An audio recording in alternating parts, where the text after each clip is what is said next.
Mga kapuso, isang linggo na lang at undas na. Kung meron po kayong mga yumaong kaanak na nakalibing sa Manila North at South Cemeteries, payo po ng mga otoridad, maaga na po kayong dumalaw. Yan po ay para maiwasan yung siksika na karaniwang tagpuroon tuwing araw ng mga patay. Narito ang unang balita, special report.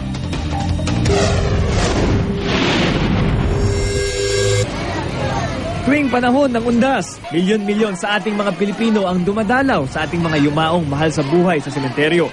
At kung sa dami ng nakahimlay at taong dadalaw ang pag-uusapan, isa na ang Manila North Cemetery sa listahan. Naitayo pa noong 1904, halos nasa 1 milyon na umano ang mga nakahimlay rito. Marami nang nakalibing dito, dahil pa nagalilibing dito, patong-patong na nga ang ibang nicho rito. Pero ang pinapayagan ko lang, hanggang 3 patong lang, baka biglang bumigay, may madisgrasya ibang tao. Sa kabila ng lawak nitong 54 hectares, siksikan pa rin dito pagdating ng undas. Magmula Oktobre 31 pa lang, dumadagsa na rin ang tao eh. Dahil yung iba, dito na nagpapalipas na abutin sila ng undas o hanggang November 2. Lalo na ngayon, sa susunod na ano natin, long weekend tayo.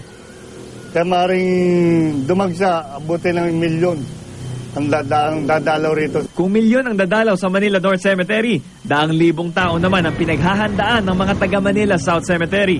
Bawat linggo umano, humigit kumulang 100 ang pinapalibing dito. Sa tansya po namin, ang nakahimlay na po rito mga 500,000. Estimated lang po. Marami naman po tayong katulong dito sa pagmimintina ng peace and order. Andiyan po ang mga pulis, CSF, yung mga volunteer. Marami pong tumutulong sa atin dito. Pero payo ng mga opisyal ng mga sementeryo na ito, kung kayang agahan ang dalaw, gawin ito tulad ng iba nating kababayan. Pag November kasi sobrang siksikan tapos hindi ka pwedeng magpasok ng mga gamit.